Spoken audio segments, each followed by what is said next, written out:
Hey, I'm John Malkin. And I'm John Griffin of the Simple Radicals. You are listening to Bands We Want to Open Up For. We are diving into the most rad bands of all time and asking if we could honor them by opening for them live. All right, well, we are on another edition of Bands We Want to Open For. And Johnny, how you doing, man? I'm grand. Yourself? I am well. This is an exciting day because this is... Well, it's got to be exciting because Johnny thought, why would he possibly want to be here? Where the hell is he? That's right. Where's What's Johnny? he, 2 towns away? Johnny's in Chicago, and I'm in the Factory Underground studio in Norwalk, Connecticut, with a very special guest, Jackie the Joke Man Martling. How are you, man? I am great. I am wonderful, and we'll give you a pass, Johnny, if you're all the way out in Chicago. I thought maybe he's 2 towns away. Oh, no. Thanks. He's 2 planes away. But I'm great. I'm on a roll. You know, John just asked me how the gigs are going. I said, listen, don't talk to me about anything until we get rolling. But I had a show last Thursday with, it took me so long to get this is a long-range plug for my book, of course. I have a book out, my autobiography is called The Joke Man, Bow to Stern. And I've been writing, like the first forward I wrote was I'm sitting here in JFK with Gilbert Gottfried waiting to go out and tape a show called The Watcher in Las Vegas, which was in like 1994. Right. And Mel Berger from William Morris said, oh, I know I could sell your autobiography, but I was all excited. And that was decades ago. And then decades went by. And then one of the passes I made was to St. Martin's Press. And I tell people that the woman spit in my face. She didn't really, but she wasn't interested. But I really liked another higher up at the place, and we hit it off so well. The same way, I don't even remember meeting you. Like, I liked you right away, and we hit it off. That's how we hit it off with this guy. And he calls me it's like 5 or 6 years later. And he says, hey, it's my wife's 60th birthday party. Do you remember who I am? And his name's Steve Cohen. I said, well, I'm on Long Island. If I throw a Frisbee, I'm going to hit 6 Steve Cohens, But I said, sure, I would love to do it. And I remembered, I said, I don't remember you, except I remember I liked you.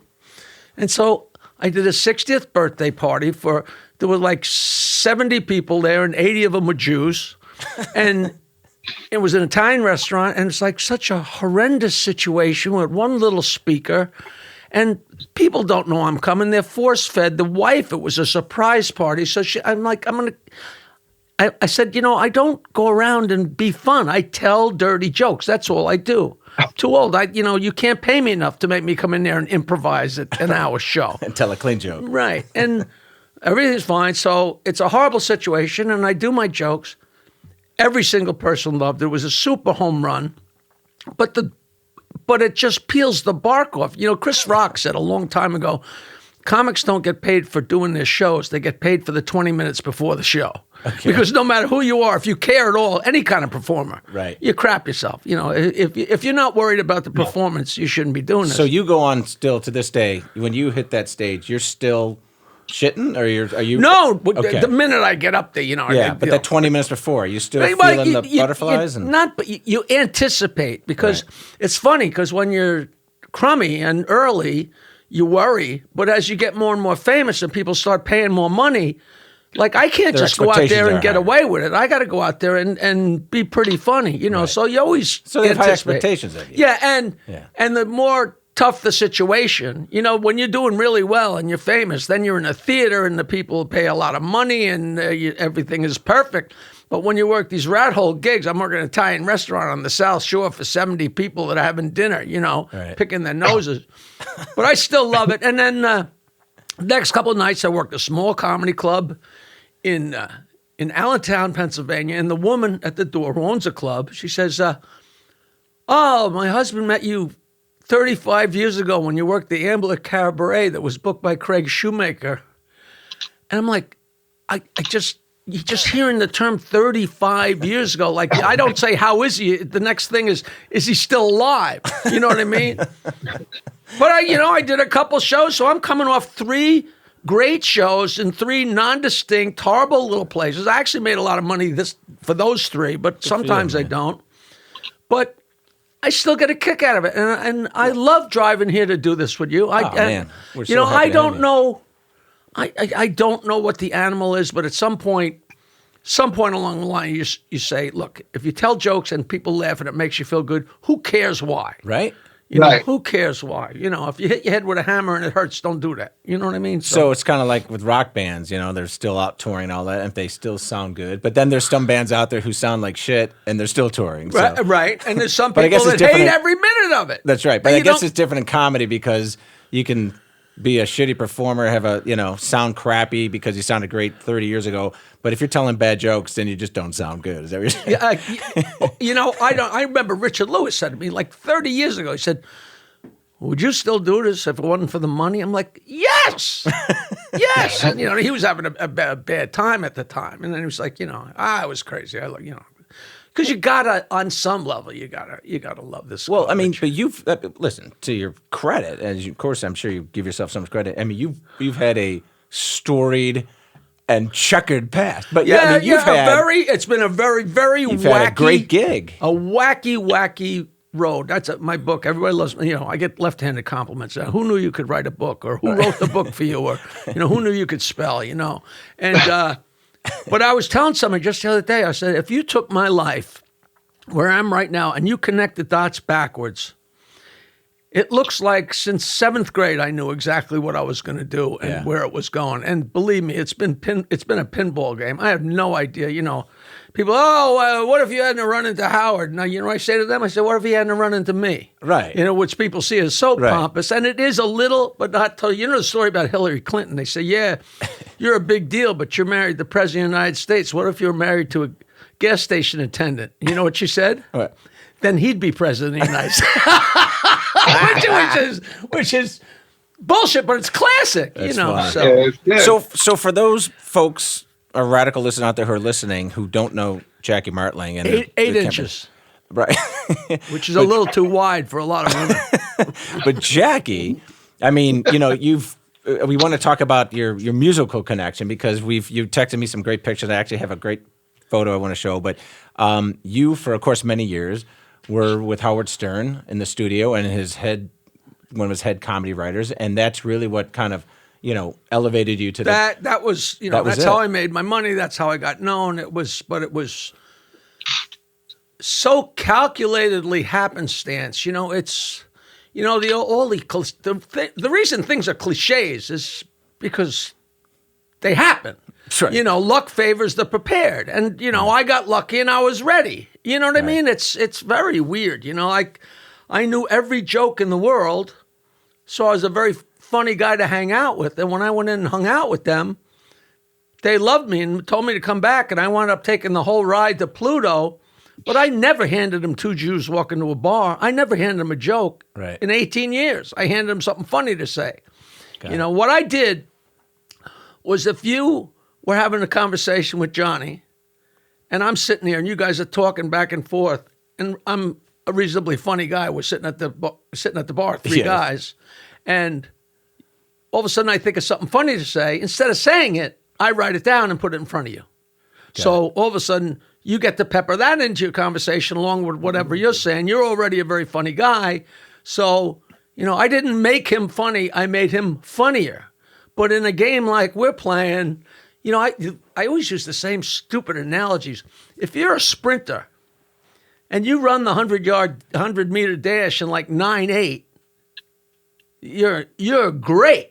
But if you run at 9.7, you're the world champion. You know, a little bit of wind at your back makes a, you know, little Tabasco. You know what I mean? The whole thing. So, it's like the guys who land on the moon. There's Neil Armstrong and then the other guys. And the other guys, right. And it's, you know, it's who gets there first to the moon, who gets there first with the line. Right. You know, if he's a split second to the line before it dawns on the person listening, the people that respect that the most are the funny people. They're like, you know, Richard Belzer used to come on. So often he'd say, I wish I had said that. And every time Belzer said that, I'd be like, yeah, because it was something I wrote, you know. Now, do you write, like, I was reading your book, Jackie Jokes. I write none of those. You write none of them? No. This is just... You know what?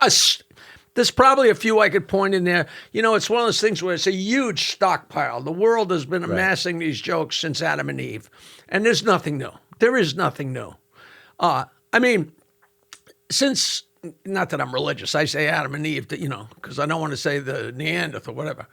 But Who in came all after the Adam and Eve? time that man has existed, for you to think that you're going to say something about farting, fucking, burping, vomiting that somebody else hasn't already said, you're out of your mind. It's remember the old Robert Klein thing about an infinite amount of monkeys with an infinite amount of typewriters. You ever hear that? No. Well, he said that the theory is if you give an infinite amount of monkeys an infinite amount of typewriters and enough time, they're going to come up with all the great works. Okay? And he said, so here's a typical day. This is Robert Klein's bit. Here's a typical day in one of these monkey typing factories. Hey, Charlie! I think number 6,430,000's got something here. And he takes out a typewriter and says, to be or not to be, that is the which is so stupid. But the point is, you stumble across everything, So once in a while, and people you come up with something, and I come up. It can come up parallel. It's caused so many wars in comedy. It was my idea to do jokes about Star Wars. Shut the fuck up, But these are all old, classic jokes. Some of the jokes I heard, in third grade, second grade, seventh, They're hysterical. There's a, I always give the same, these are all reruns, but they're good stories. It's a good friend, Chip DeFatta, who wrote a one-man show called George M. Tonight. George M. Cohen, I'm sure you're familiar with George M. Cohen. So George M. Cohen was the song and dance man for the ages, the greatest. So he wrote a one-man show about this, because people always say, old jokes, you do old jokes, blah, blah, blah. And there's no old jokes. An old joke is a joke you heard before. Right. If I tell you a joke you never heard before, that's a new joke. Right. To you. Right. And it works with every single joke. Right. For every single person. Right. I in my act, sometimes I don't do a joke that just went around 2 weeks ago, because people say, oh, that's an old joke. I could tell something I heard in 1952. That's how it goes. So George M. Cohen, it's called George M. Tonight, and I'm sitting with Chip, and this is his play, and it's great. So one guy is doing the whole George M. Cohen life, and does all the characters. It's spectacular. And all of a sudden, at one point, he tells a quick joke. And the play's done. I said, it's really great. I don't know what's ever going to happen to it. I don't know if it ever went anywhere. But it was real good. This is long before there was so many Netflix, but now there's probably a million places he could have put it. I said, but I can't believe there was only one joke in the whole play. I mean, it was funny, entertaining, but there's only one actual joke in it. And I can't believe George M. Cohen told one of my favorite jokes. And he said, Jackie, I got to tell you the truth. That's the only thing in there that it's not real. He said, I put that joke in there because that joke was told to my family when I was a little kid by Carol Channing, who was a family friend. And she told my family that she was told that joke by her grandmother. Oh, my God. So just So to give you an idea. 1734. Yeah, right how long you go back. Yeah. And the classic joke. And I actually told the joke at a Don King roast. And it bombed so bad. What was the joke? I'm going to tell you, because it was so ridiculous. It's all these drunken businessmen. And you got to say, Charlie's fat, and everybody's laughing. If you go more than 2 sentences, they're gone. Okay. and the master of ceremonies was Trump. Okay. And not only what, and he said, here's a guy that hadn't been heard of since he walked off the Howard Stern show, which was basically true. And as bad as I did, I got quoted worldwide by API because one of my jokes was just clean enough to get in, because we're roasting Don King. And I said, a lot of people say that Don King really took advantage of Mike Tyson. Well, at least that's what Mike told me when he was parking my car. That brought the house down, right? But I told this long joke. And what's really funny is, and the punchline, I was kind of off mic, which is ridiculous, but you had to be off mic, what you'll see where. And I'll tell you. So This is an old joke that can be used anywhere. And turns out everybody in the world, all show business, knows this. And it's even the name of Alec Baldwin's new book. But I heard it as a boxing joke, and we're roasting Don King. Okay. So it's 1958, and it's the World Heavyweight Championship. And the announcer comes out and says, "Ladies and gentlemen, welcome to Madison Square Garden, a World Champion boxing match. In this corner, from Sweden, in the black trunks, weighing in at 250 pounds, the challenger, Ingemar Johansson. And in this corner, the champion of the world, from the United States, in the white trunks at 220 pounds, Mr. Floyd Patterson." Before we begin our bout, we have to sing for us the national anthem, Kate Smith. And the guy ringside goes, "Kate Smith, that fat cunt, she sucked every cock on the East Coast." And the announcer goes, "Nevertheless."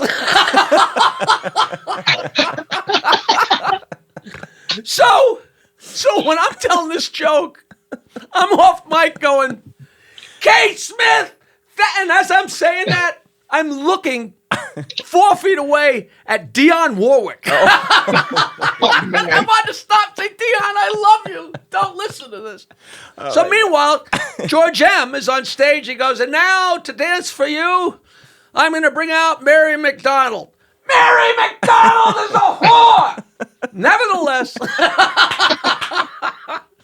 So it's a famous joke. And I've told that to somebody, and they go, "Wow." But that's just to them, Carol Channing's grandmother. I'm sure her grandmother heard it from her, That's so funny. because they've been around. It just gets passed down. So It gets passed down. that was the answer. That was the answer to, no, I didn't write those jokes. Oh, that's so funny. Well, I have such a respect for those such as yourself who could actually memorize jokes. They've always stuck. You told me 3 jokes already, and I'll go home and I'll go to my wife. I'm like, "Jack had these great jokes. I can't remember one of them."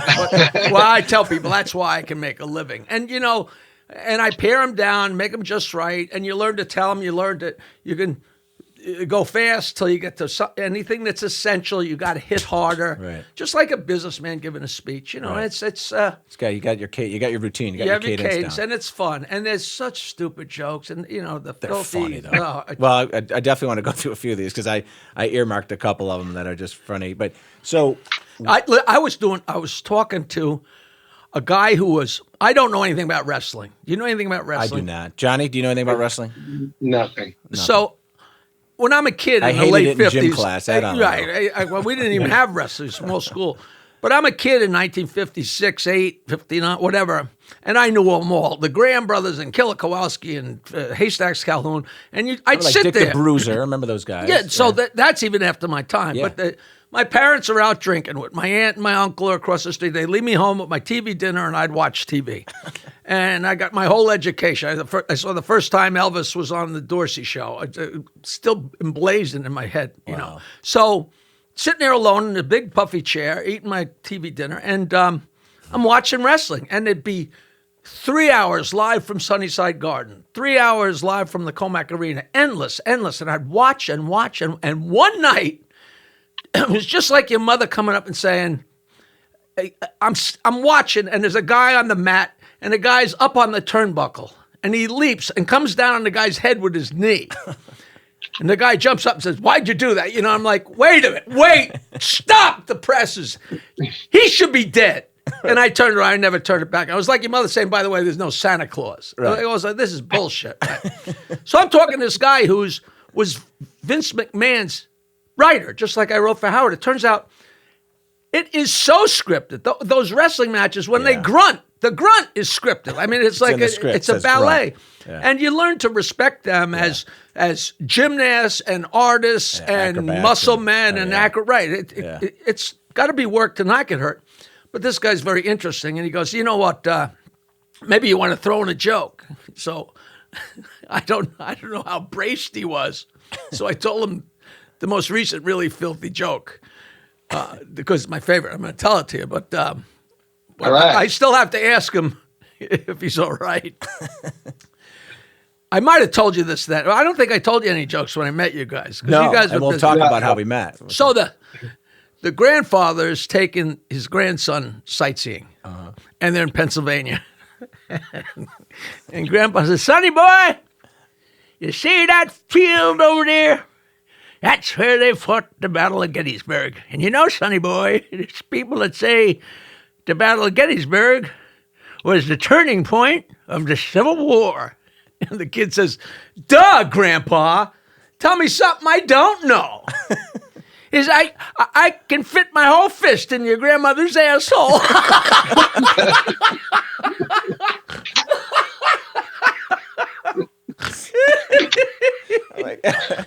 I told that to Gilbert Gottfried at a film festival. We were standing out in the rain, and he fell in the mud. He fell in the mud. So I went back and looked at a bunch of videos of you, and part of your charm is you actually laugh while you're telling a joke. I still during think the joke they're funny. and after the joke, which is freaking funny. I just love them, and I've always done that. And you still, to this day, you're still laughing. Because you told me sings. And every once in a blue moon, I would tell a joke on the Stern Show, and I'd start to tell a joke, and I'd giggle, and he'd say, "Robin, there's the towel. There it is." And I'm like, "Shut the fuck up!" It's like the magician's about to do the trick, and somebody, "Hey, this isn't real." Because it's honest and it's sincere. I still think the jokes are funny. There's so many of them. There's so many of them I remember who told it to me and where. Wait, because you laughed? He was saying that it he was just being a jerk. Just trying, was trying to make sure I didn't get any credit on any level.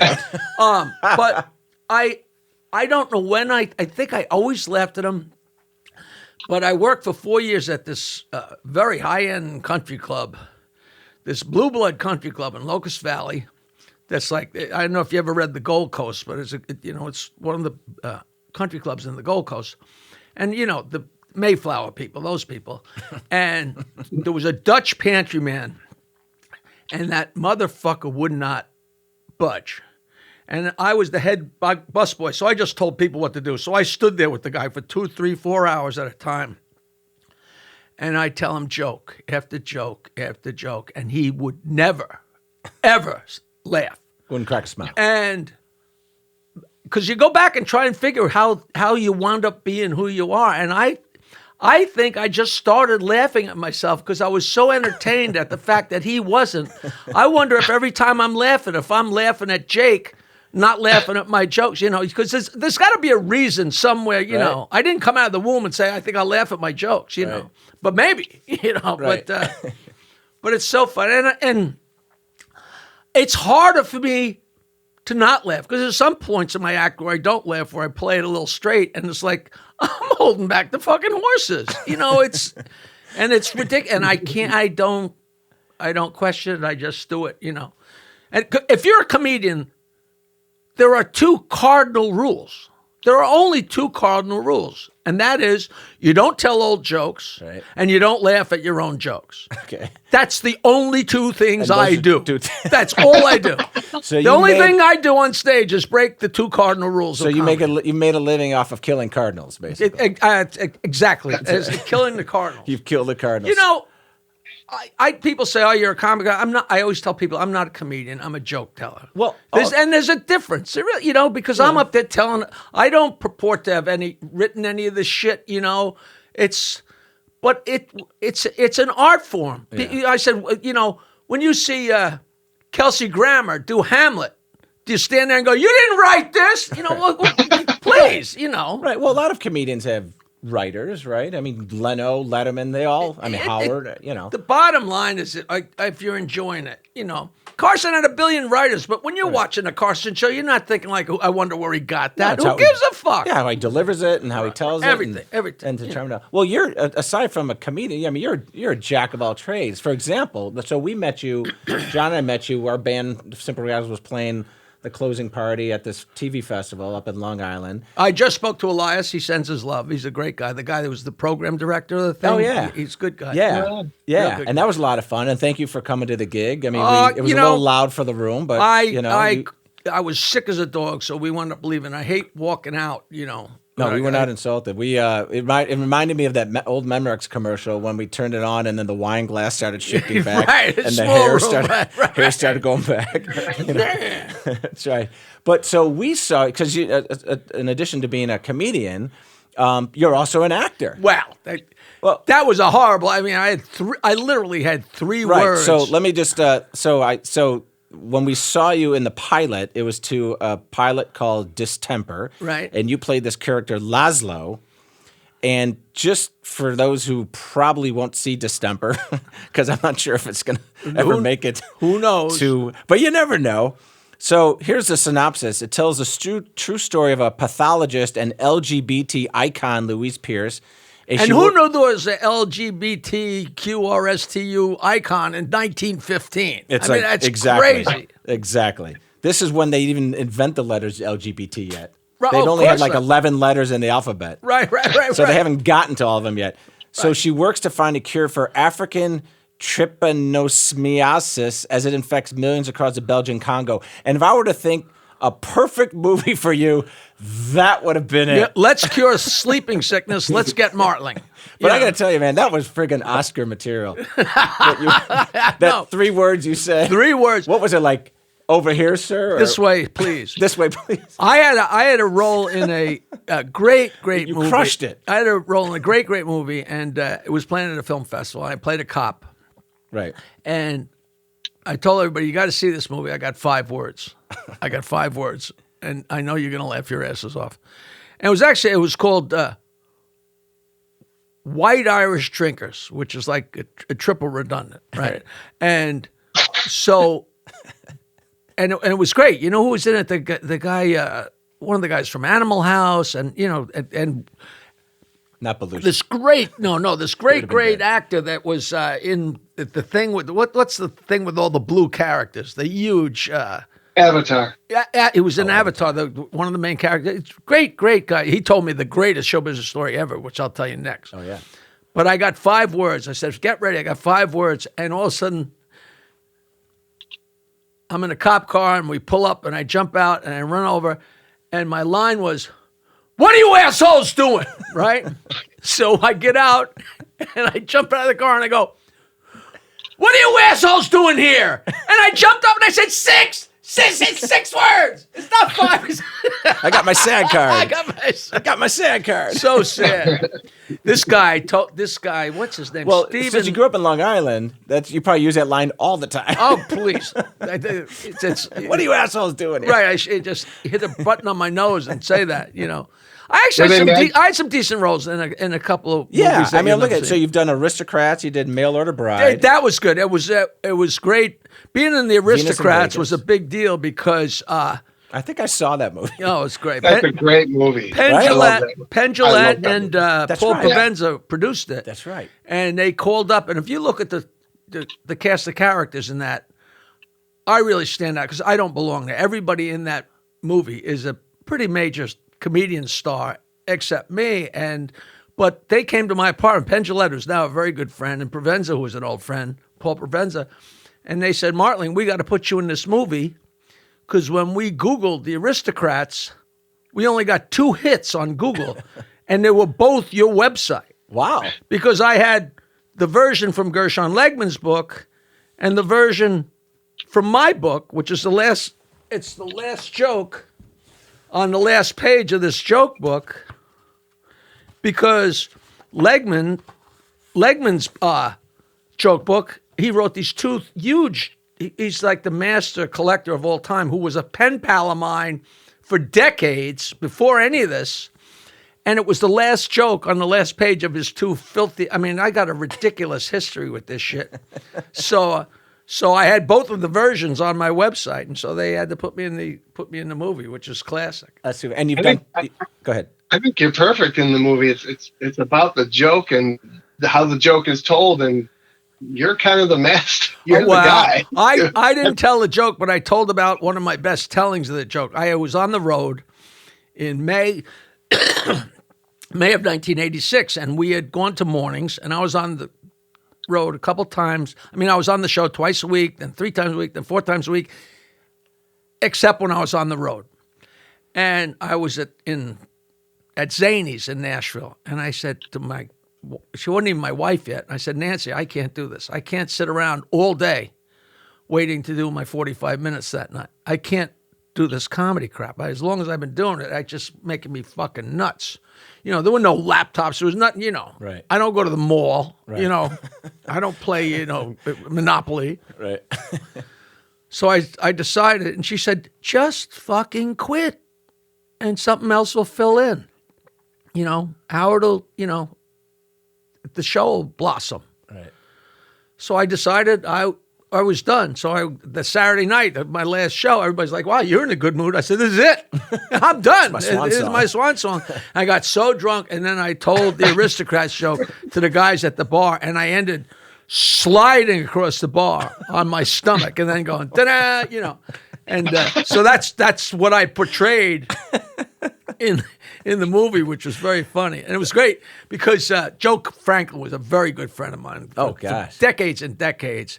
And if you were ever at his office, it was spectacular. I got to send you a picture of inside his office if you're going to make a video here because it's just hysterical. And when I told the story of telling that joke, I said, whenever I tell that joke, I always picture the slimy show business agent is in an office like Joe Franklin's. And in the movie, they actually cut to Joe Franklin's office where he's this little guy surrounded by horse shit.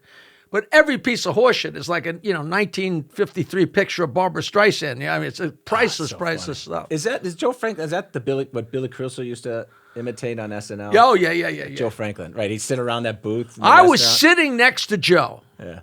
At a screening at the Directors Guild. I'm sitting next to him when there's a screening of The Aristocrats, and he hadn't seen it. And in the movie, Sarah Silverman says, I remember when I wanted to try and get on the Joe Franklin show, and I went in, and I sat on the couch, and Joe sat next to me, and she looks right into the camera, and she goes, Joe raped me, right? And the place goes wild, and he freaks out, and we're like, "No, Joe, it's bullshit. It's great publicity for this you." This is pre-Me Too, right? This is where then go like, you raped him. He raped me. Oh God, so it was funny. just fucking hysterical. That's so funny. Well, you also are. Television, obviously comedy. You've done movies, and you did. I did did so little of everything. HBO, Showtime, nobody ever had any interest. I did the Gotham Comedy Hour a couple times. Right.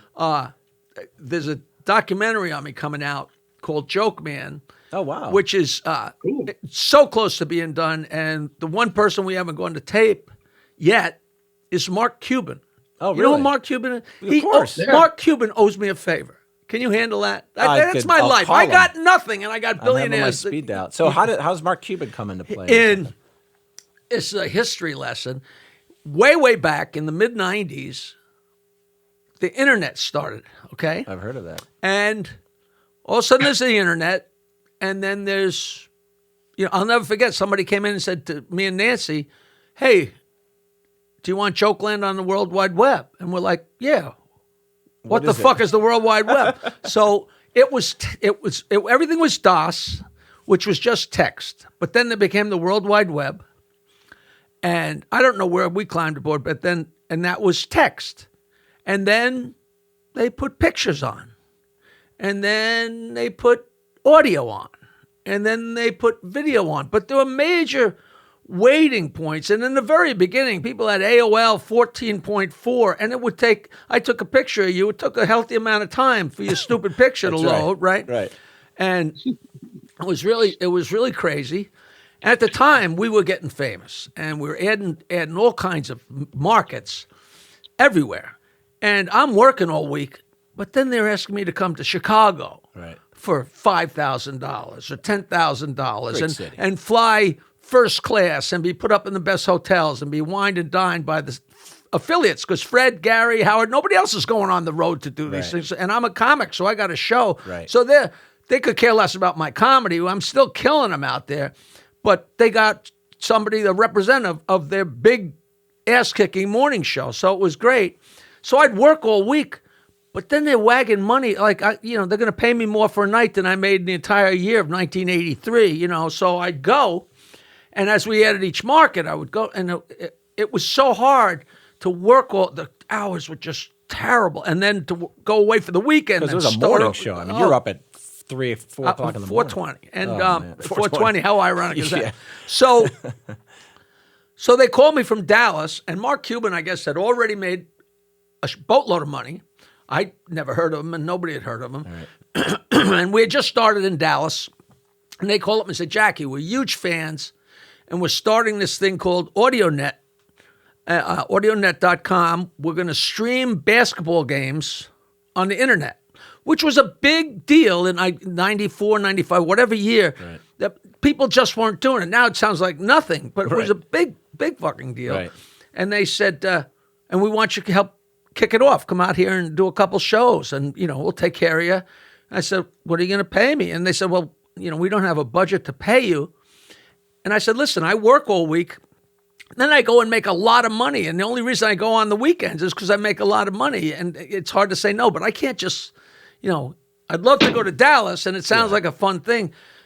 And you're not doing it out of the goodness of your heart. I said, but I'll do whatever I can to help you.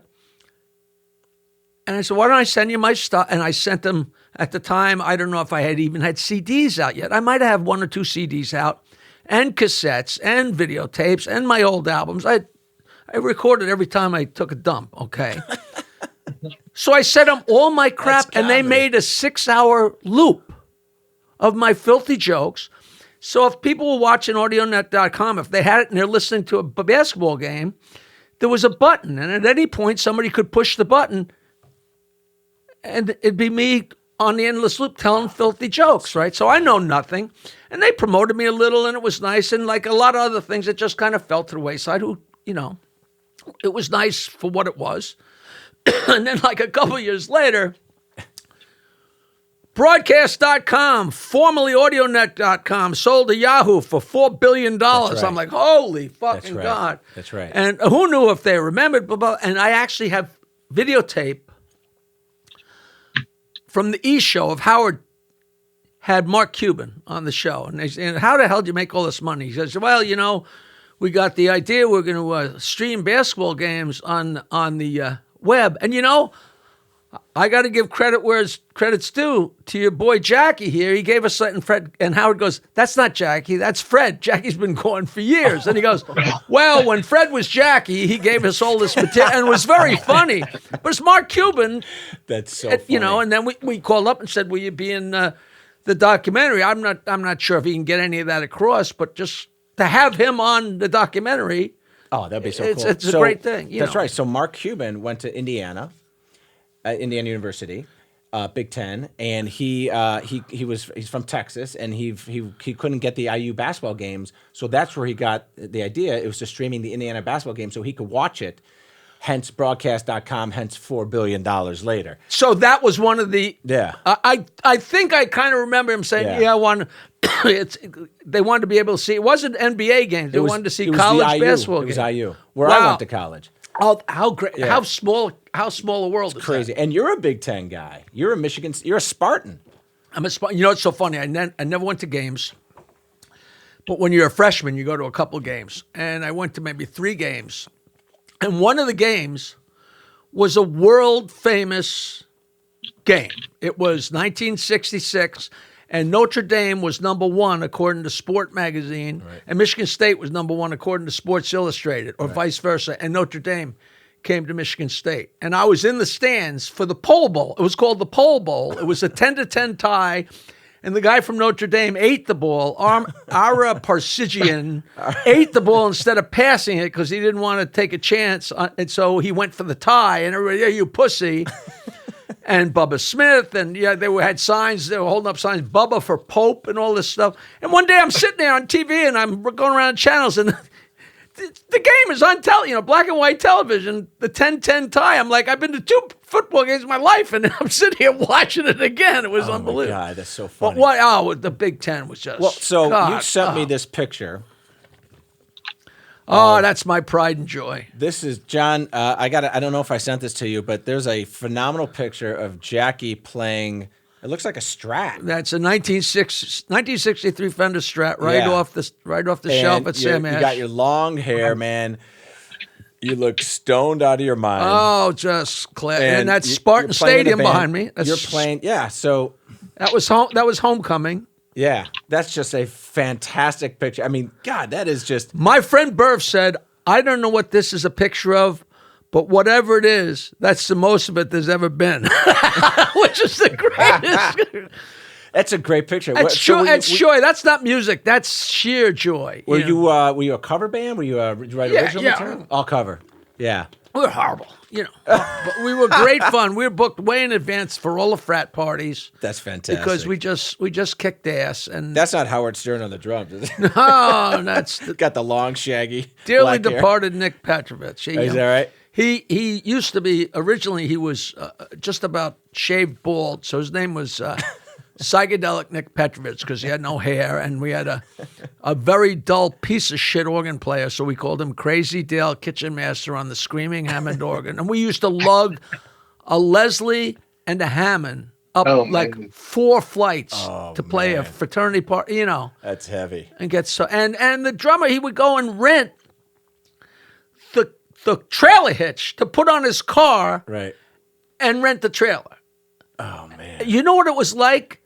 Putting a trailer hitch on a car in Michigan. You were in India. You know how fucking cold. From Chicago. It's many a night coming back at 3 a.m. Ears ringing, you're sweating, forget about it. At what point 0. do you actually play the music? I don't know. Yeah.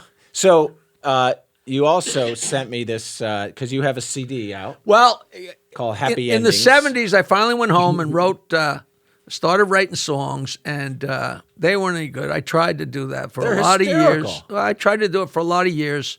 And no success, and then years later, like in 2006 or something, I came up with this ridiculous song about smoking pot. It's just so hysterical. What's it called? I'm smoking pot. I got my dick out. It's called "And I'm Thinking About You." And I'm thinking about you. That's the one number you 2. sent me. Track number 2. It's just the greatest song. All right, so tell us about this song. Oh, you're gonna stick it in there? Oh yeah, we just heard it. Oh, that's great. That's great. So I had a girl that I'm still crazy about. She's a very, very good friend, and we had some fun together. And she lived in Las Vegas, right? And I'd call her once in a while just because she was a pal. We were long since anything else. And I'll never forget. I'm driving past Leaf Rack City on the Long Island Expressway, and I'm lighting the bowl, and I dial her, and I get her answering machine. Right. And I'm like, oh, Jay, I'm so pissed off. I got another hour before I'm going to get to my apartment because there's some traffic. We could have talked. And, well, maybe next time I'll get a hold of you. But, I love you. I'm smoking pot. I got my dick out, and I'm thinking about you. And I hung up the phone. And then I go, I'm smoking pot. I got my dick out, and I'm thinking about you. I'm smoking pot. I got my dick out. And then the people in the next car are looking over like, what's wrong? I'm smoking pot. Like, I don't have my dick out, but I'm laughing. So I'm dying, and I get to my apartment. I don't know if I sent you this little video. I had a Canon camera with the video setting. So I put the Canon camera there. And after I started singing the song to myself, I had a micro cassette recorder, like every comedian has a little, handheld. Right. And I still have that tape too. I'm smoking pot. I got my dick out, and I'm thinking about you. And I went home to my city apartment and put it on video, played the micro cassette of me singing "I'm Smoking Pot" while I lit a joint and danced and sang. It's about 30 seconds. It's fucking hysterical. Now, cut to, I had become very, very close friends with Les Paul, the guitar player. Yes, let's talk about that. And he just loved me. He was just a dirty, how did you meet Les Paul? A dirty whore bastard. Love it. Just so great. And a good guitarist. He and invented a good guitar. It turns out that very old people, and I'm finding this out, don't sleep. Okay. So he'd lie there, and he would listen to the Stern Show. How long ago was this? This is just before I met him on his 85th birthday, which I think was 2000. Might have been 1999. Okay. But, it's late in his life. It's 85. But he knew the Stern Show. And my friend Adam Sands, a publicist from New York, a real great guy, for years, this guy said, Jackie, Fred, you guys play guitar, you got to come see Les Paul. You would love him. And I'm thinking he's an old jazz guitar, Right. I'm sure he's a great guy, but, Right. Adam's trying to drum, so hey, someone from the Stern Show went to the show, a piece of meat for him. All right. And one night, Carrie Ash called me. Carrie Ash was married to Sam Ash, who's the grandson of Sam Ash, like in Sam. Yeah. And she says, Jackie, it's Les Paul's 85th birthday. The Rolling Stones are going to be there. It's going to be a great night. You're coming. And if you and Nancy don't come, I'm coming and dragging you out of the apartment. And at the time, it was a couple doors away under the Empire Hotel in a place called Marlowe's. Down below it's still the Iridium, but the Iridium moved to 51st and Broadway. But It was called the Iridium downstairs under Marlowe's in the Empire Hotel. So she picks us up and we drive 2 blocks in a limo. So what the hell? And the place is jammed because it's Les Paul's 85th birthday. And we got great seats. And there, sure enough, there's Keith Richards sitting there with his mother and his stepfather. And he's all decked out, like Keith Richards. And did Keith Richards' mother look younger than Keith Richards? She's a blues singer. Right. Les Paul knew her. She's a blues singer. Right. How the hell we could not know that? Yeah, I still can't. And you look it up, and it still doesn't jump out at you. And I'm like, that's news. Yeah. I hope Mick Jagger's father wasn't a dancer because he can't fucking dance. So I'm sitting there, and Adam is a little guy. He's walking down the aisle with Les Paul to go to the stage. And I hear Les Paul say, Jackie, the Joke Man's here tonight. I heard those words. And wait a minute. So they go up on stage and he plays opening song. And he says, I'm a big fan of the Howard Stern Show. And Jackie, the Joke Man's playing. Jackie, are you here? And I'm like, I never saw him before. Yeah. He says, come on up. So I go on stage. And I was looking at my father. My father had thin red hair, semi-thin red hair, arthritic hands, big thick glasses, twinkle in his eye. When you meet somebody and they kind of remind you of somebody, it takes it up a notch. I'm looking at my father. And not that me and my father were asshole buddies, but, it was a little bit surreal. And he was interested. He was really interested. And he said, so what do you do? He says, you're on that show? I said, well, yeah, I'm a comedian. He says, you're a comedian. What do you do? I said, well, I tell foul jokes. Now, this is 2000. I quit drinking in 2001. Never had a sip since. Okay. But I'm still drinking. And I'm probably 3 beers in, that's the place for me. That's my sweet spot. Okay. 3 beers in. Balls the size of King Kong, but still ready to deliver anything you want. Right. Top of your And game. he goes, so you tell jokes? He says, tell us a joke. I said, listen, you don't really, it's packed. And he's on high school. These are old jazz fans, but he's got fans of every age, from every walk of life. Keith Richards out, the whole thing. He goes, give us a joke. And I said, are you sure? I said, they're dirty. He says, and he looks at me like, he put the fucking apple on his shelf, He said, go ahead. What do you got? I said, you want to know what I got? He said, what do you got? I told 5 of the foulest fucking jokes, and the place shook. Oh, no. The Not place with laughter? Place or shook. with Oh, la- no, they went fucking nuts. Oh, with laughter. Okay. Nobody laughed harder than Les. Oh, good. Okay. It was great. That's And, fantastic. It was so fucking fun. That's and, fantastic. I tell the story, and I always get a little bit confused, but I'm like, but Keith Richards is there, and that's a big deal. And he was laughing, I'm assuming. Oh God, they're all going wild. And That's so funny. and I get done with the jokes, and he goes, and I get done with the last joke, and I wave, and I give him a hug, and I walk over and sit down. And he's shaking it off. Right. He kind of doesn't know what hit him, but he loved it. We didn't know what hit him. So he's like, hey, we got a special guest in the audience. Come on up, Come on up, Keith. And Keith Richards, and the first words out of Keith Richards' mouth were, it's going to be a little tough to follow that bloke, which was like, That's credit where credit's due. Let me die right now. Right. So Drop the mic. So he plays a few songs, and it's Rolling Stone. You know, it's fucking Rolling unbelievable. Stones. Yeah.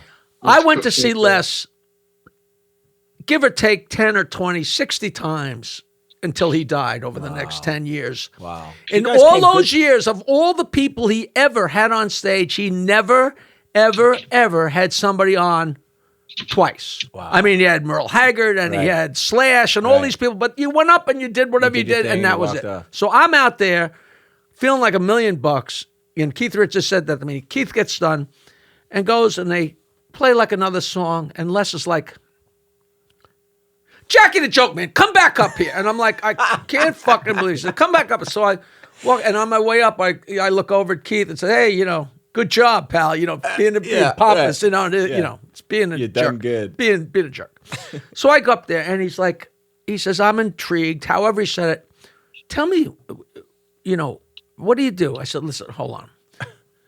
And by this time, I knew that Keith Richards' mother was a blues singer. Somebody had told me, which means she was in music, which means she's as dirty a bird as any of us, right? You know, like she's in the trenches. Right. So totally being facetious. Right. I said, listen, Keith, I just would like to say I would never have told those off-color jokes had I known your mother was in the audience, you know. And he stood up and said, yeah, well, I'll tell you a little bit about your mom. And I said to the audience, I'm getting heckled by a Rolling Stone. How fucking cool is that? And they went nuts. Okay. So they go nuts. That's a great story. He says, hold on, we're just getting going. No, this is fantastic. So they sit down, and he's decked out with the scarf. Oh, yeah. And he's got his Keith hair, Richards. cornrows, and the beads, and the whole fucking 9 yards. Yeah. So Les goes, tell me, so you're on this show, but Adam tells me as he's going along, you like write things for him to say that make him funnier? And I'm like, well, yeah, you know, and I don't want to blow my own horn, but he's asking me, and after a minute or so, I said, listen, Les, this is your 85th birthday party. There's a lot of people. These people love you. They are here to hear you play your music. They love you. Maybe a couple of them know who the Howard Stern Show is. Maybe they don't. Maybe they know me. Maybe. Listen, do your show. Kick ass. And when you're done, we'll go to the bar. We'll have a couple beers, and we can talk about the Howard Stern Show. And you know what? Maybe Keith will join us. And you know what? Who knows, Les? Maybe he'll even buy. And you know what? If he hadn't got any money on him, maybe he could use some of those fucking beads in his hair. I'm telling you, it was the loudest response I ever heard. I mean, it was like the place went up on a swivel and went around like this. And as soon as it died down, I said, and now I'm fucking with a Rolling Stone. How fucking cool is that? And they went out of their minds. And I sat back down, and Les laughed and laughed and laughed. And Keith is dying. And afterwards, me and Keith Richards and Les Paul sat there for an hour in the green room drinking and laughing. And it was like I died and went to heaven. And went to heaven. What did you guys talk about? I mean, I have no idea. Just laughing and playing music, and I'm sure I told a few jokes. And his mother was there, and his stepfather, and my wife Nancy. You were with royalty. Oh God! And royalty, I'm sure the picture is in the book of the three of us sitting there. Oh my gosh! And it was one of the. And then it was so funny because the next week, every Monday, he played. Until a week or two before he died, they played 2 shows every Monday. 2 shows every Monday. He's 94 years old. Yeah, I think he died maybe just before his 94th. Yeah. He was 93 years old. Not only that, he would rehearse the band. Wow. He rehearsed the band Monday afternoons and then play 2 sets. And I'm 71. You know, I get up there and do my show, but when I get done with 50 minutes of jokes, I'm done. You're done. I'm done. You know, pack me up and put me on ice. So it's the next Monday, and I'm with this girl that I really liked. I said, you know, we're at Fiorello's, and right across the street is Marla's. I said, you know, Les Paul supposedly is in there rehearsing his band every Monday. Let's go say hello. And I know she's a pretty girl, so he's, you know. Yeah. We go downstairs, and sure enough, there's the goddamn band on stage. Les is standing there, and we go walking, and we go, Les, Jackie Martling. He goes, Hey, how you doing? Hold on, guys. And I said, I wanted to introduce you to Lisa. And I had come up with a joke for him. And I said, I got a line. I got a line for you. He goes, really? And I told him the line. And he used the line probably every night, but he definitely used it every night. I was there and always gave me credit. The only time he used the line but didn't give me credit was at his birthday party at Carnegie Hall. And I was in the audience waiting for my plug. Like, he might have been nervous. Who knows? Right. But there was a female bass player named Nikki Perot from Australia who's just to die for, and so cute and so talented, and stand-up bass, which is just crazy for a girl. Yeah. And she'd sing a song to Les, a sexy blues song about how badly she wanted to be with him. Wow. And the audience would go nuts. And when she got done, he'd say, I feel like a condemned building with a new flagpole. And he'd say, thank you, Jackie. And it was just, it was so great every time. But that was the time I gave it to him. And I'm in 56 and 8th, and he was at 51st and Broadway. So I would just walk down there and jump on stage with him.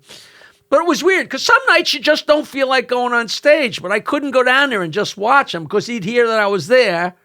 And I had to go on and do 5 or 7 minutes. And, you don't always feel like it. I want to do stuff he hadn't heard me tell, but, so it's... But, it's like a high-class problem. That's a high-class problem. So meanwhile, I'm answering your question, how I met the guy that produced the album. Finally, after about the third or fourth time I'm there, I'm in the green room, and it was funny because Les would be telling me stories.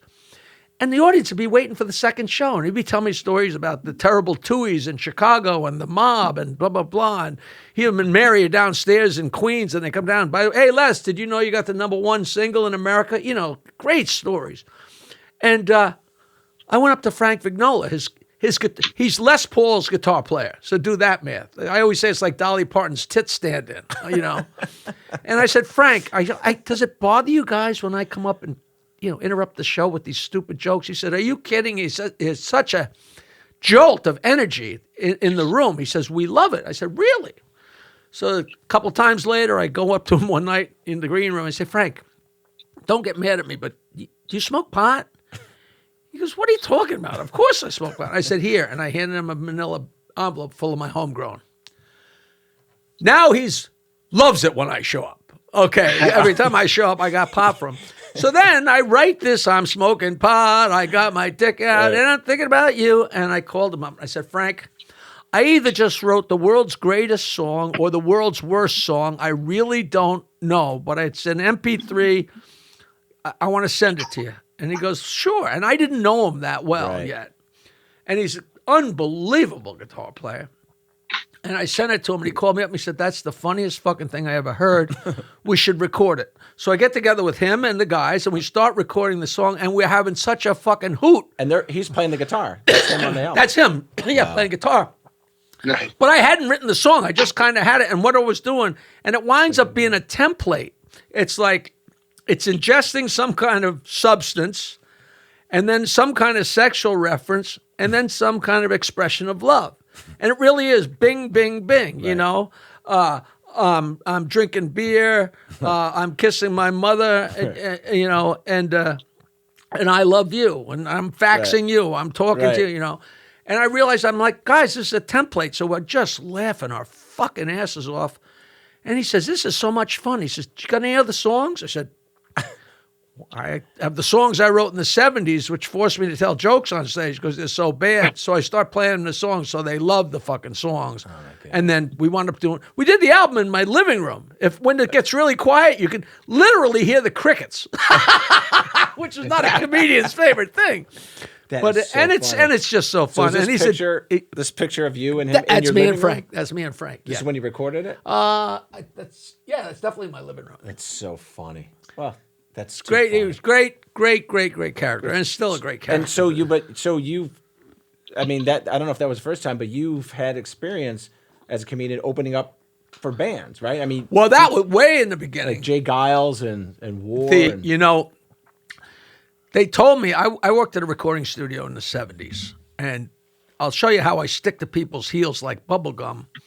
The guy that owned, I I played music in a bar, but we weren't really a band. We were a two-man band. Okay. We were called the Off-Hour Rockers. That's right. I looked at that, and I went online and heard you could actually hear some of your songs. Well, me and this guy, he taught me how to play guitar in high school. Yeah. And then in between college years, we played in bars during the summer, try and get laid. And I went out and worked construction in Denver for like a few months, and I'm dying. And he came through Denver, and he said, "What are you doing?" I said, "I don't know what I'm doing, but I'm not doing this anymore." He said, "Let's go back to New York and have a band." I said, "All right, I'm writing songs. If I can do my original songs and tell jokes, we'll do it." So he says, "All right." So we meet back in New York in the winter of '73, and we start putting songs together, some covers, some originals.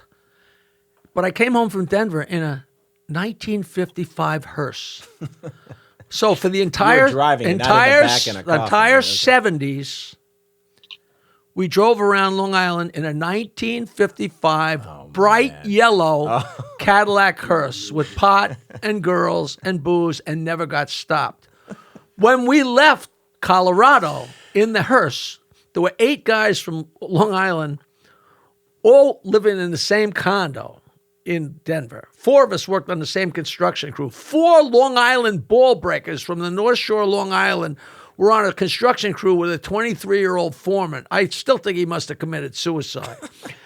And we left Colorado with a 55 Cadillac hearse that at the time was a dull gray with a U-Haul on the back. And in the U-Haul was Peter de Guzman's motorcycle and 12 pounds of pot that we're going to sell in Maryland. We stop off at Michigan State for a day, wind up staying 5 days, drunk out of our minds. By the time we got to Maryland to sell the pot, we don't know what we're doing. They're out for Christmas break. They're not there. We drove from Maryland to Long Island in a 55 hearse with a U-Haul on the back, with a motorcycle and 12 pounds of pot at the height of the Rockefeller laws in late 73. So you didn't stand out. If so that was they cool. had stopped us, we would all still be in jail. There's people in jail for pot, and it was just spectacular. And by default, I wound up with the car, and we drove around, and we got laid and had fun, but we sucked. And one of the guys, we played at the same bars as a bunch of other acts. It was another 2-man act that did all Beatles songs, and we became good friends. And one of the guys started a studio. And the owner of the bar thought I was going to commit suicide over this girl. So he said, "Hey, I'm going to back your song." It was called the Pot Song, a different pot song. Okay. He said, "I'm going to back it, and we'll do it at Kevin's studio." So I recorded the song at Kevin's studio. Kevin liked me, asked me to work at the recording studio. I worked at the recording studio for like $5 a day for years, became great friends, and that's when I quit the band, started playing just guitar by myself, telling jokes. Today, Kevin is married to my sister. What? That's how I stick to people's feet like gum. gosh. Okay. And he's a classic guy. He had been in a band. They opened up for the Bee Gees, the whole thing. Man. He's a great guy. And in playing there, I learned how to make a record. I found out it's like making a cake. You need a tape, and you need the money to press it, and you need a cover, and And hasn't changed much. No, it's the same shit. And that's how I stumbled it. And I knew all these jokes, and I said, "What am I going to do now?" So I started telling jokes on stage. And one day I said, "You know what? I really should. I always recorded. I said I should make an album." My girlfriend said, "What are you doing? Make an album." So I made an album. So how did you work with like a band like Jay Giles? I was trying to figure out why I started that whole story. So the guys from WLIR on Long Island, it was a radio station on Long Island, used to come in and record voiceovers at the studio. Okay. And they kind of became friends. And I was also good friends with Epi, who owned a place called My Father's Place, and he actually still owns it. And it started up again. So they invite me to open up for Robert Klein at My Father's Place in Roslyn, which was everybody worked, the Springsteen and Stone, blah, blah, blah, blah. It was a real great show, an old ratty show bar, but it was the place. Right. I'm excited out of my mind. I took a week off work, worked on my songs. I had a couple really heartbreaking. So part of your act, you were doing music too. That was your act. Singer-songwriter. I told jokes in between, but I loved my songs. Got it.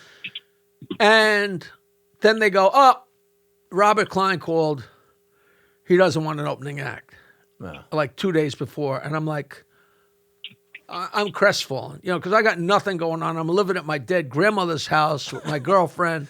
And it's like, grandma was gone. We buried her. I mean, she wasn't still there. You didn't take her ride in the yellow hearse, No, did you? no. As a matter of fact, yes. I took her home from a 4th of July party and smoked pot with her, but that's another story. And so it was so funny because like months later, somebody said, yeah, Robert Klein wanted an act. And it turned out he said he didn't mind if there was an open act. I said, don't fucking say that to me. I'll kill you. This is Dennis McNamara, who's famous. Now, for being LIR and whatever, W Dare was a big deal. Okay. So he says, Jackie, I owe you one. And there was a place called the Calderon in Hempstead. And Jay Giles was playing. And the opening act was Tom Petty. But in the time from when Tom Petty was nobody, never heard of, so from the time Tom Petty got booked to open for Jay Giles till a week before the show, Tom Petty had gone gold, and now he's as big an act as Jay Giles, if not bigger. But Jay Giles is infamous for they bring busloads of fans, and they're fucking ravenous, and they want to kill. Right. So Tom Petty was like, we ain't going out there first. Fuck you, And so I didn't know all this. Because Petty thought he was bigger than Giles at that time? He's not bigger, but I think he just didn't want to go out and take the initial heat from for whatever. He didn't want to open. Okay. So I don't know. So McNamara says, Jackie, I owe you one. You're going to open up for Tom Petty and Jay Giles at the Calderon. So I'm thinking, great. And at the time, I used to have a stool, and I walked out and I had a stool, and I had a 6-pack of Michelob next to me. From before I started playing, fuck you, cocksucker, get the fuck, and that's just the women. You know what I mean? It was like fucking brutal. They wanted Petty and Giles. Oh, they wanted me to fuck, and I don't know whether I felt like I was up there an hour. I might have been up there for a song, 2, 3, whatever it was, but they were so fucking horrible. But the classic thing about the whole thing. It's the couple right in front. I mean, this was like an old movie theater. So the people are right there. And I got up and I had my 6-pack of Michelob, which I didn't even dare even look at. And I said to the couple in front, I said, hey, you guys want a cold beer? And now they're my best friends. Yeah. Fuck you! And like a couple weeks later, I was at dinner somewhere and a busboy comes over and he goes, Harry, this is the guy that told the place to go fuck themselves with the Michelob. The kid had been in the audience. So on the way off the stage, Dennis McNamara walks past me. He says, I never said it was going to be easy. I'm like, you fucking bastard. And then I opened up for War at a place called The Chance in Poughkeepsie, New York. Oh, my gosh. This is not Eric Burden. This is War with 95 black guys that shook stuff, knocked stuff together, everything you could imagine to make rhythm. Right. And big, thick wires. There was hardly a place on the stage to stand. And I go up there, and it's just a horror show of horror shows. But by the time I'm about done with, like, maybe it was a half hour, I got to them a little. And I started to get the gist of how, and I was like, you know what?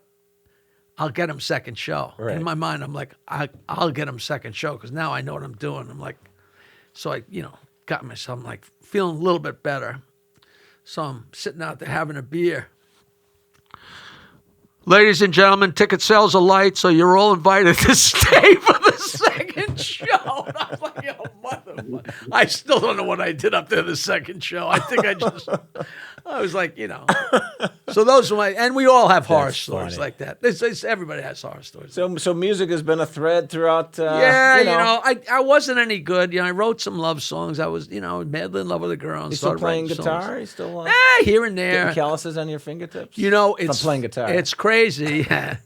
Because when I was, married, and I'd pick up my guitar and I couldn't play. And Nancy said, what are you doing? I said, listen, when I take my guitar out of the case, she'd yell at me for being melodramatic. I said, it's like an old girlfriend. It's like, is that your Strat? No, this an Ovation guitar. That's what I played in the 70s. Okay. I'm like, it's like saying what the hell and calling an old girlfriend just to get rejected. I said, I can't play because all of a sudden I start playing a song of mine. I'm like, that's not that bad. You know what I mean? And she'd say, oh, it's so melodramatic. But to this day, I mean, I go months and months because if I take it out and start playing, I'm like, because you just fucking love it. It's great. You just love it. But it's, to me, it's the same thing as taking a drink of Jack Daniels. You know what I mean? It's like I don't want to be sucked in as much as I love it. And once in a while I get up and play a song or two, and there's nothing like it. Like there was a songwriters thing where, there's like 5 people or 3 people, and everybody plays a song, and then everybody plays a song, and people are like, oh, the songs are so great. I'm like, oh, don't fucking say that. So if you were to pick your favorite band, who's your favorite band? If I was stuck on a desert island, I would probably want to have, if I had, and one CD, I'd probably want the best of the Eagles. Really? I would never get sick of that, despicable as they may be.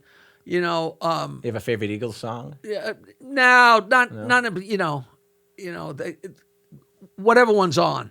You know what I mean? Right. There's some I like more than others, but I just love them. And no matter where I am, if a Beatles song comes on, I'm like, I can't believe I don't sit around all day and listen to that album. You know what I mean? Like, because we were the band in high school that played the songs from Rubber Soul and Beatles 6, these bouncy songs that nobody wanted to fucking hear. But we loved them. And me and the other guy, it was too hard. I couldn't harmonize because I can't sing, but he'd sing the harmonies, and we just fucking loved it. And then I went out to the Michigan State, and the Rascals hadn't hit yet, because their local hit was I Ain't Gonna Eat My Heart Out Anymore, which only was a tri-state area hit. And I'm telling everybody about this group, and then like 2 months after I'm at Michigan State, Good Lovin' goes national. And, and those guys wound up becoming good friends, which is just that makes you nuts. I know Leslie West, and I know the Rascals individually. And, it's just like it's all pinch me moments, but now those moments are history, way back. And Glenn Fry was a Michigan guy. Is that right? I don't know their history really at all. Yeah. He's a Detroit guy. But and I was just so enamored with Motown. When you first, when we were in high school, like, oh, that same crap. Diana Ross sings the same song every time. It's the same, and then you go out there and I'm so fucking in love with the Temptations, and it's a girl that became a very close friend, whose father ran Motown since they got to Los Angeles.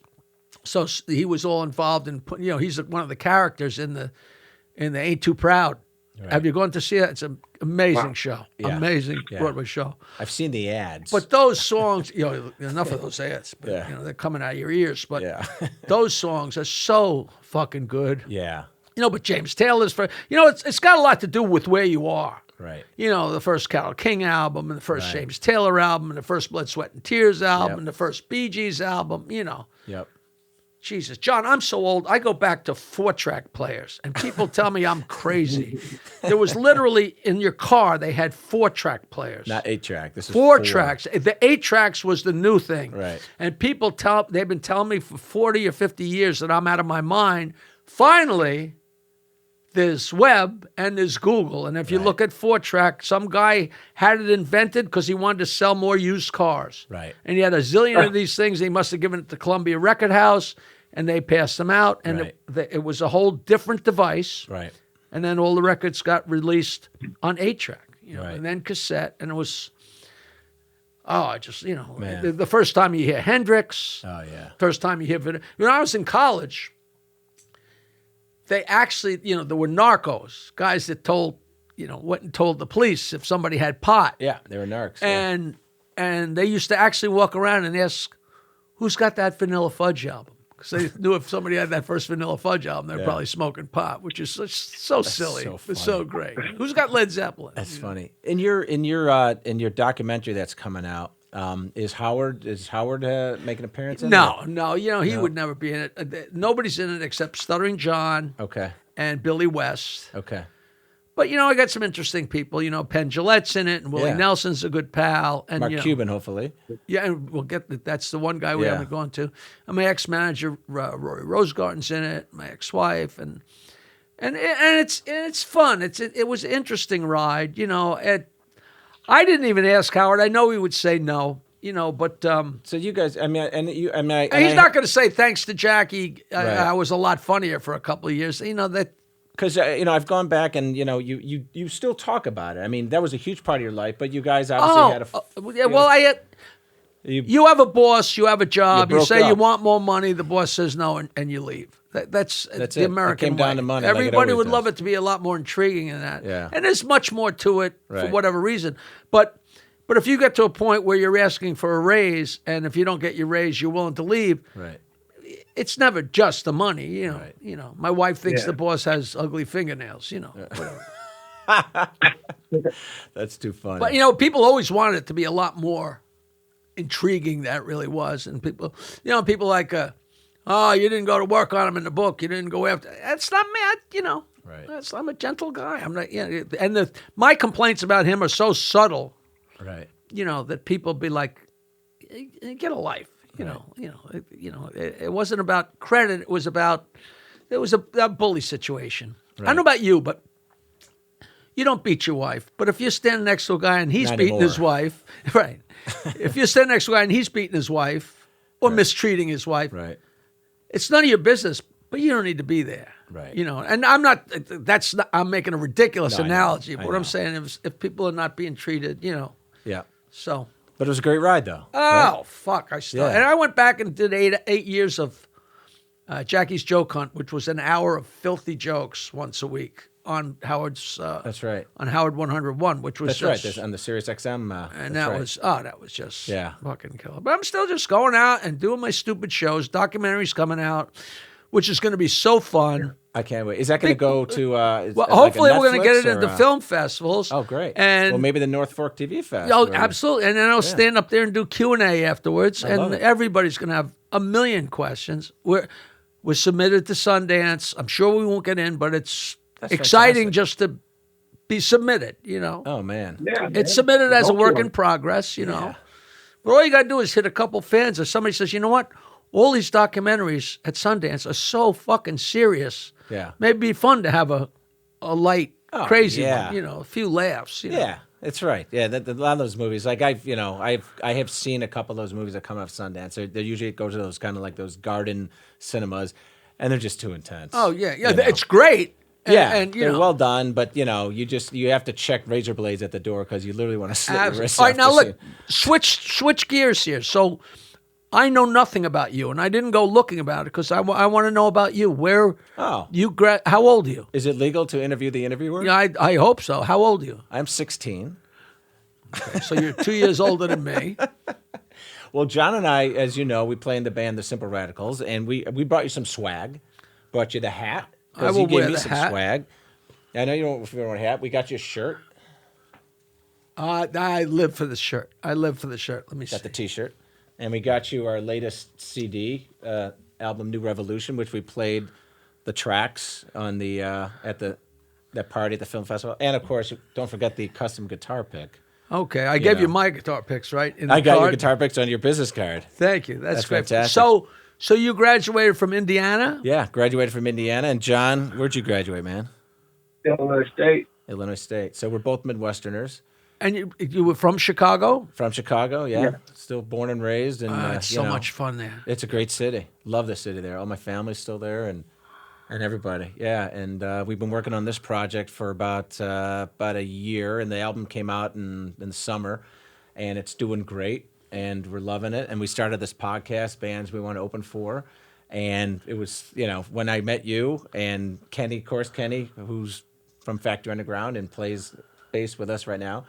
He's like, oh, we gotta get Jackie on the podcast. I'm like, of course we do. I love that. So, but are the bands that you want to open up for? Like, I mean, do you go about that? I mean, do you have a booking agent, or do you go to their booking agents, or? Well, the bands that we've done podcasts on, what open for include like Foo Fighters, Pearl Jam, Queen, and we'll do bands that are even not bands anymore. Like we love to open for Zeppelin. So it's really we talk about the band, all the influence of the What band. like what if Yeah, and then we talk about some of the history, a lot of things you may know or may not know about the band, and then we always end the podcast with hey, Brian May or John Deacon or or Adam Lambert right now or Roger Taylor, if you're listening, can the Simple Radicals open up for Queen? So we would ask the same with you, is Jackie. Share a bill somewhere. Can the Simple Radicals open up for Jackie, the Joke Man Martling one? Well, I don't know about open up. It's so funny. When I traveled with Rodney for all 2 weeks, but I'm still thinking of things that happened was so outrageous. But we spent a week in Fort Lauderdale at Easter time, which was staggering, 1980. But then he was headlining in Las Vegas at the Aladdin. And the opening act was Paul Williams. Oh, my. And he was like, no, the comic doesn't headline. The comic goes first. The singer goes second.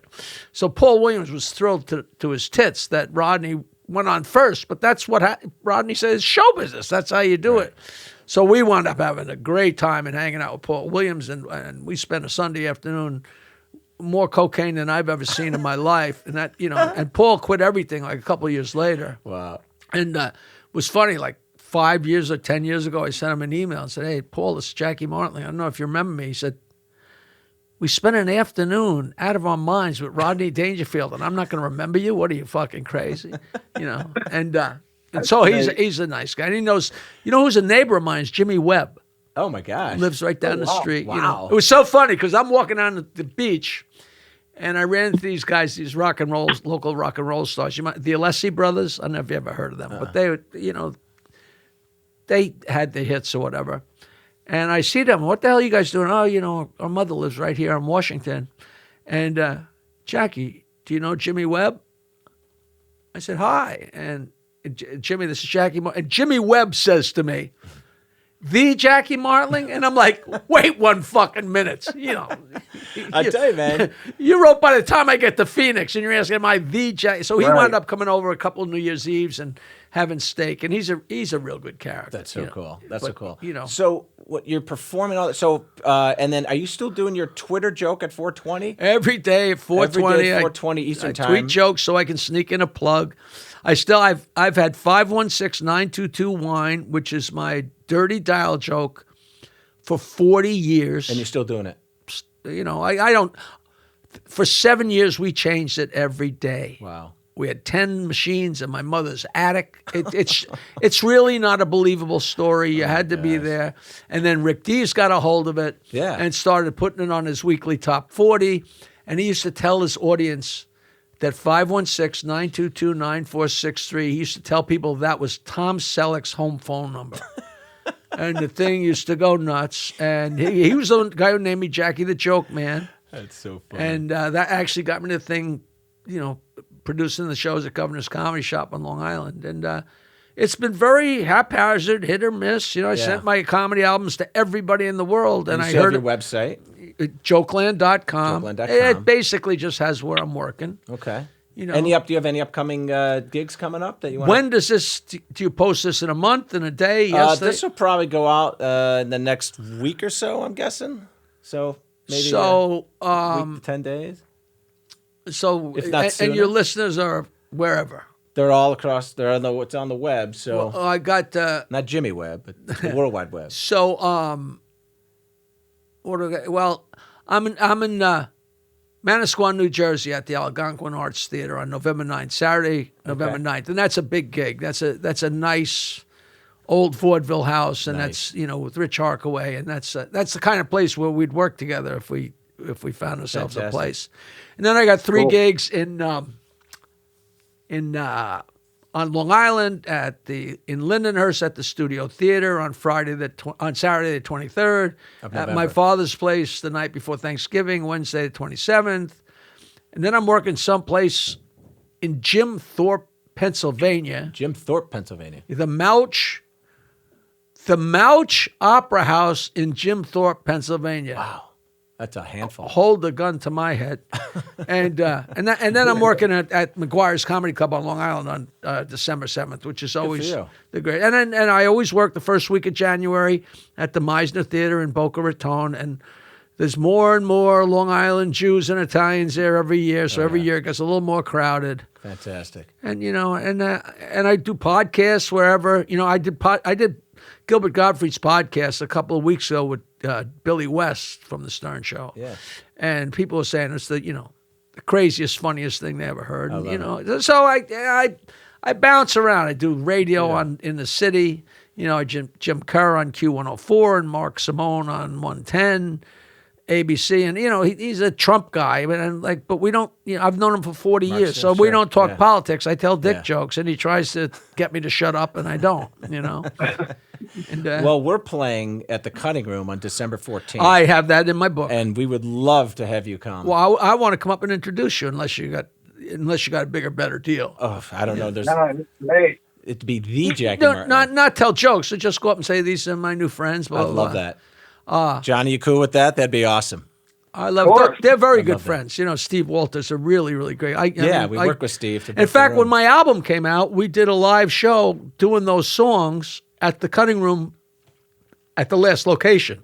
Oh, that's right. Because it used to be on 23rd Street. That's right. They're on 32nd now in Park. 32nd Park. Yeah. It's almost right across the street from the IK Collective, who's doing my my documentary. So I'm still having fun. It's just goofy. Man, I got it. It's such a when we met you a couple weeks ago, and we were chatting with Kelsey Grammer, was sitting with us, and I think I don't know if Chris Noth, who's one of the owners of Cutting Room, he's the owner of the Cutting Room too. He's become a good friend of ours, and connected us with Steve to help us get into the Cutting Room. And then we were standing there, and then kind of conversation broke up, and we. Well, I was eversdropping. I felt guilty because I was eavesdropping. And then you go, I'm Jackie Bartlett, and I go, the Jackie Bartlett. Chris Noth. I went to. I'm good friends with this actor Don Harvey, who was doing understudy for 3 or 4 of the characters in Championship season, and it was like Jim Gaffigan and Kiefer Sutherland and Chris Noth and what's his name, Jackie Gleason's nephew, Jason Patrick, and so I didn't Don know that was his nephew. Oh, that's a great story. Oh my gosh. Oh, so well, let me just tell you. So we went to the show, and Jason Patrick, his father was Arthur. No, don't test me here. The guy who played the priest in The Exorcist, Jason Miller. Jason Miller played the priest. The old priest or the young priest? The young priest. The young priest. Okay. That's right, because the old priest was Max von Sydow. Yeah, right. Played the young priest, and then years later, he wrote.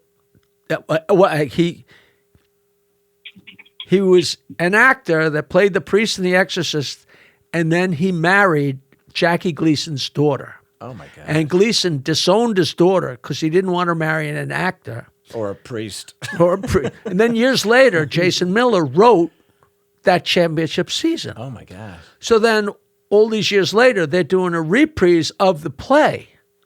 And Jason Patrick is Jason Miller's son. Yeah. And Jackie Gleason's daughter. Jackie Gleason is his grandfather. They're doing the play. So it's Jason Patrick and Chris Noth and whoever else. And they did the play. They did the play with Jason Miller's ashes in an urn on the mantle for no reason whatsoever. So I'm going to see Jackie Gleason's grandson. So I say, what the fuck? And I call up my friend Brian Carney, who's Art Carney's son. And I said, oh my God, come on, we got to go see Gleason's grandson. So I'm sitting with Art Carney's son watching Gleason. I mean, it makes no sense except it's just a funny story. Wow. And afterwards we went to, not 21, whatever the place is called. And we're upstairs, eating, and I wasn't drinking, but we're hanging out with the cast. And I start telling them jokes, and I'm killing these fucking guys. They're fucking crying. And Chris Noth says to me, he says, Jackie, you really should do, an off-Broadway show with these jokes. I said, well, fucking tell somebody. You know what I mean? I've been trying to sell that for 1,000,000 years. But meanwhile, that was my introduction to him. Oh, my God. And that was a classic time. And that's fantastic. Have you come across it's just been such a pleasure chatting, but you've come across just some... First of all, the storytelling is incredible. You've really come across some just amazing people. Well, I bump into everybody. It's so crazy, and it's so random and so fun. And so many people know me, so I get to, I go to not anymore, but I used to go to the Cannes Film Festival every year with my friend Tom Bernard, who I met when I did a movie called Potluck, and he's the president of Sony Pictures Classics. So like that was like going to Disneyland with Walt. Wow. So I got into every party, and half the people knew me, and I mean, I smoked pot with everybody, and I got to be friends with George Clooney's assistant. So the whole set of what's the Las Vegas heist movie? Ocean's 11. Ocean's 11. The whole Ocean 11. Brad Pitt and Julia Roberts, they're all smoking joke pot. Like God. Brad Pitt saying, "Hey, Amy, you got any joke pot?" Jackie B. Pitt smoking your pot. So exciting. So I'm at the Cannes Film Festival. And Tom and Michael, his partner, Michael Barker, they know everybody. And we're walking along on the side street, and here's this guy in a tuxedo with crazy hair, thin guy with crazy hair, and he's with a girl, and you could call me shallow, but she was just a little too good looking to be with this guy, right? And so he said, "How you doing?" Blah, blah, blah. And the guy says, "Jackie Martling." So we kind of separate, and we're talking. I'm talking to a fan. Not pompously, but he's asking me questions, and we're laughing our asses off. And Tom says, "Hey, Jackie, share the farm." Now, I used to smuggle pot to Cannes. I used to smuggle like 60 or 70 joints in my underwear to Cannes. So people knew me and liked to hang out with me anyway, let alone the fact that I had pot. That was in your underwear. Yeah, we're on Paul Allen's yacht smoking a joint, and Adrian, what's his name, from, what was that show? Adrian Zemed? No, the good-looking young guy from that show I can never. With the black hair. Yeah. Isn't it Adrian Zemed, right? No. Brody. No. I probably have his name wrong. But at any rate, he's like, "Joke, man," and he said, "Come on," and I'm sharing a joint on Paul Allen's yacht. It's fucking amazing. And so I'm standing there shooting the shit with this guy, and Tom says, "Martling, share the farm." So I take out a joint and hand it to this guy, and the girl with him lights up and gives me lights up, it comes a big glow, right. And she gives me a big hug. And I said to Tom, "Hey, maybe if I give him 2 joints, she'll blow me." And so they go hysterical, and that's so great. And then we walk away, and we're walking along. And Bernard says, "Michael, you realize Martling has no idea who that was?" And Michael's like, "You're out of your mind." He said, "Jackie, who was that?" I said, "I don't know, some guy, some fan, The girl was a little too cute for him." It was Tim Burton and Helena Bonham Carter. Oh, my God.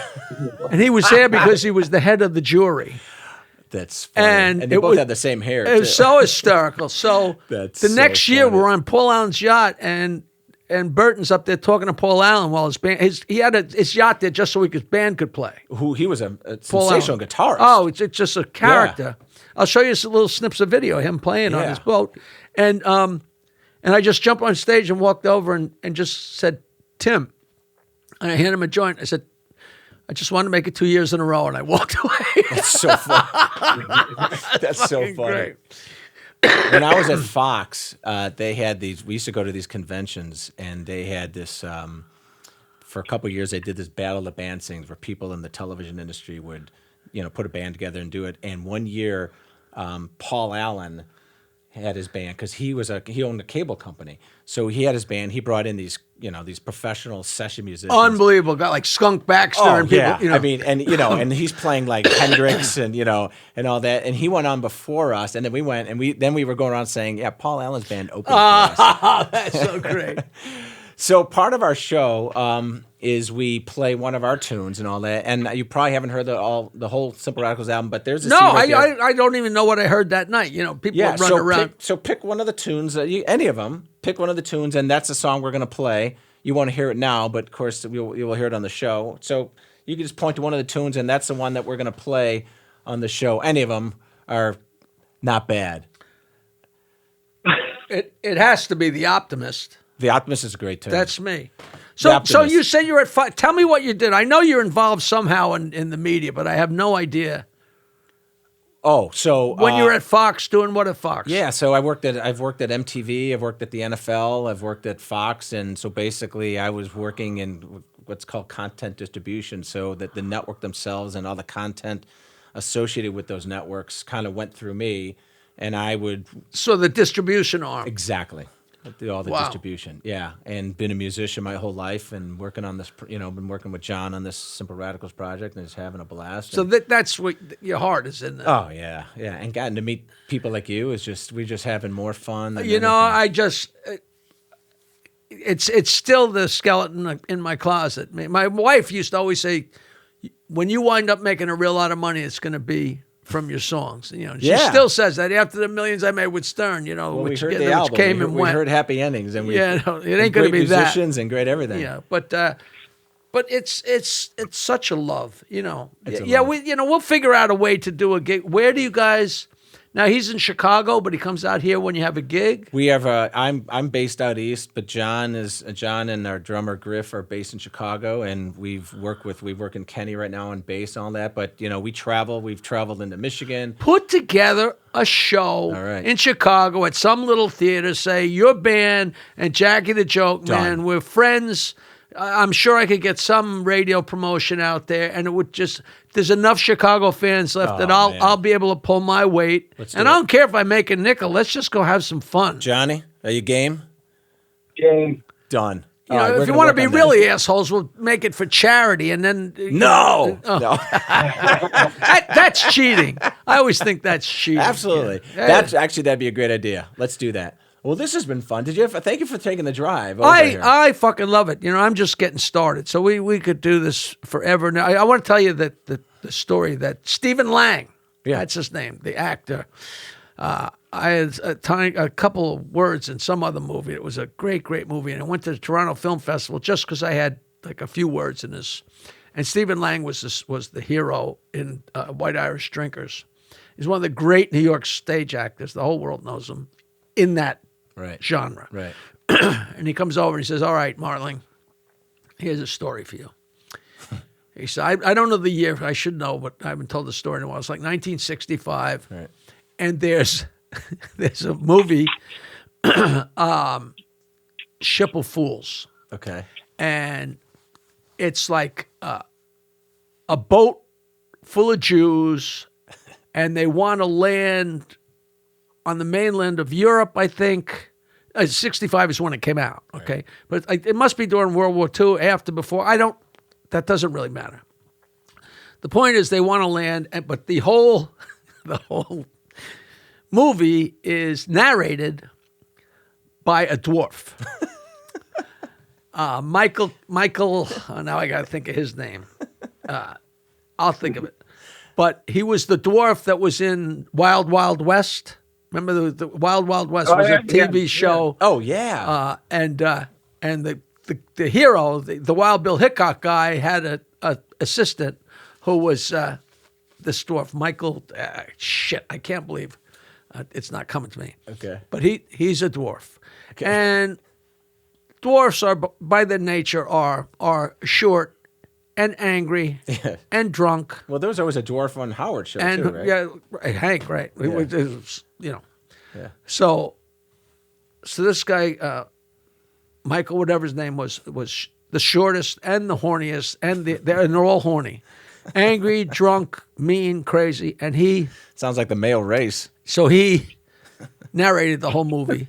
So the movie is playing at the Cannes Film Festival, Yeah. and it wins the Palme d'Or, which is the Right. top the grand prize. prize.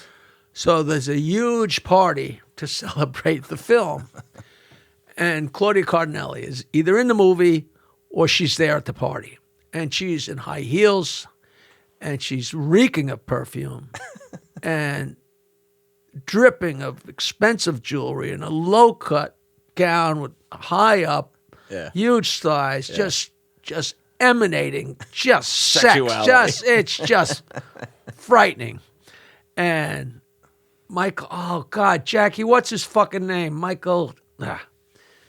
So Michael is staring at her, Staring up at her.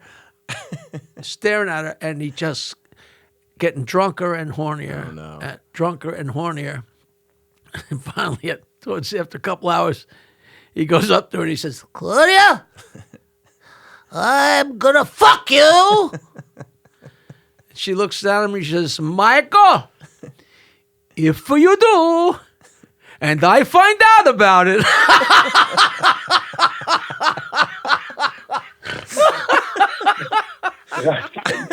That's the greatest. That's fantastic. That's a great line. That's a greatest. That's a great line. I can't let you go without telling. I went through your book, and I was crying. And so my favorite one-liner was the Pinocchio joke. Is when did Pinocchio find out he was made of wood? Is when his right hand caught on fire. Oh, that's fantastic. But the Elvis joke with the potato. Oh, do you remember that one? Of course you do. Please. Could you tell that joke? It's music related. It's Las Vegas. It's so funny. It's Las Vegas, and it's the big Elvis, not the 1958 Elvis. Elvis. This is the monstrous Elvis. And he's on stage in Las Vegas. And he's singing, Love Me Tender. Hey, honey, where you from? From Dallas, Elvis. Can I ask you a personal question? Sure, Elvis. You enjoy me? I love you, Elvis. I played Dallas. I know, Elvis. I saw you there. Thank you. Thank you very much. Thank you very much. Love me tender. Love me true. Hey, honey. What's your name? Janine, Elvis. Janine. Can I ask you a couple of questions? Sure, Elvis. Where you from, honey? Kansas City. I play Kansas City. I know, Elvis. I saw you there. Thank you. Thank you very much. Love me tender. Hey, honey, what's your name? Sylvia? Sylvia. Can I ask you a question? Sure, Elvis. You gonna finish that potato?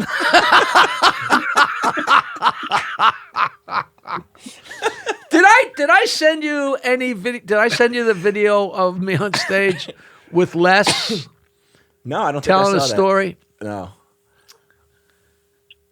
This is a musician's story to end all musicians' I love it. stories. It's Great way to end the show. A musician's story. I love it. It's 1950, and there's conjoined twins, Siamese twins, two girls, musicians. Okay. And they live in Atlanta. And they walk past a theater. Tonight, Chet Atkins. Like, oh, Chet Atkins. Oh, God, we love Chet Atkins. We got to go see Chet Atkins. So the conjoined twins, do you know this joke? No. Go to see. I don't know any joke. Go to see Chet Atkins. They see him. And the show's over, and they finagle their way backstage into the green room. And they're flirting with Chet, and they're drinking wine, and they invite him back to the apartment. Chet Atkins, he's a whore-bag, so he goes back to the conjoined twins' apartment. And they're drinking, and he starts making out with one of them, and they start, getting to it a little bit, and the other one doesn't know what to do. So the other one takes a trumpet and starts playing her trumpet while Chet's fucking her sister. And Chet and the other girl get done, and he starts to make a move on the second one. She puts down a trumpet, and he starts fooling around with the second one. First one, what's she going to do? She starts playing her trombone. So he's fucking the second one. All night long. He's fucking this one, she's playing the trombone. He's fucking this one, she's playing the trumpet. Playing this, he's playing trombone. Great night. He leaves. 5 years later, the conjoined twins walk past the same theater. Tonight, Chet Atkins. And the first one says, Chet Atkins again. We should go see him again. And the second one says, yeah. You think he'll remember us?